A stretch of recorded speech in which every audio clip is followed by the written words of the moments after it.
We now begin the official section of the tape devoted to Grandma and Grandpa as grandparents. We're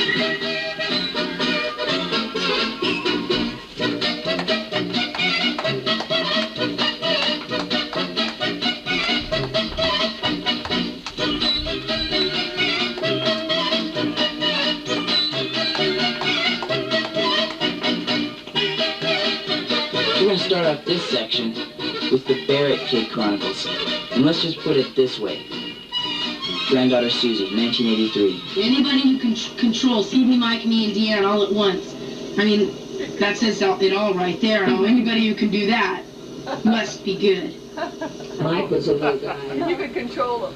He got up one morning eating breakfast. There wasn't any ketchup for it. He said, "Where's the ketchup, Grandma?" I said, "We don't have any." So he said, "Well, I'm going home." So he started out the back door. And we quickly opened a can of tomato sauce and poured it in the ketchup bottle and stayed. And now, when there was a new baby coming along, I'd go over and take care of him. Somehow Mike got out in a station wagon, and he got on top of it naked, the blue jay. And I would run around one side and try to catch him, and he'd run to the other, and laughing. That's all. I was just fishing and falling off that station wagon and getting a fracture. Concussion. So finally he got tired of the game. Never a dull moment. One time little Susie was sitting in her little cart and Deanne was rubbing cold cream, her mother's cold cream, all in her hair, and she said, "I'll give her a good shampoo." Always some mess to clean up after. And I'd go over there once a week and organize her rooms, you know. And then Paul got so, he said, "If we come back and find your room clean, I'll give each of you $1. So when Deanne and Susie see us drive up, they'd run into her room and kick everything under the bed.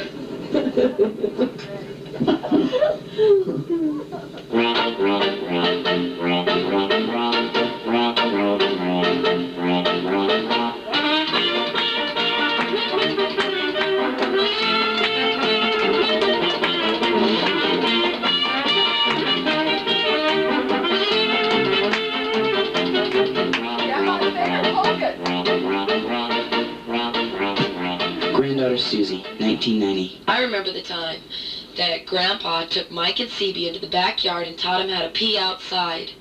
And he taught him how to pee on the flagpole or the tree or something, and they would not let me go out in the backyard and do it, and I was so mad. I wanted to learn how to pee outside too. I just didn't think that was fair at all.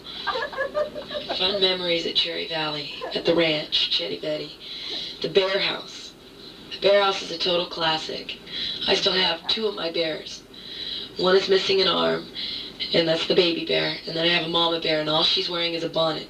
But Grandma used to go into total detail for us. She used to make little pantaloon underwear, and Grandpa Bear always had a nice hat and a cane and a Sunday suit, and it was the 3 little bears. I don't think we ever had a Goldilocks, but we had the most elaborate bear house to play with. We could spend hours in that house.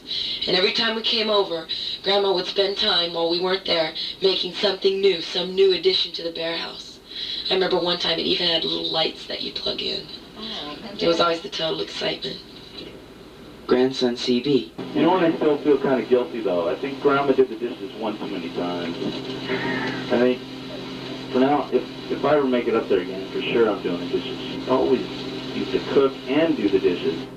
Granddaughter Sherry. When me and Carrie would leave, Grandpa would always try to sneak us money.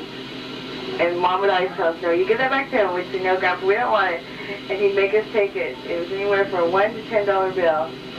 And he'd always try to be real sneaky about it, so no one would see him.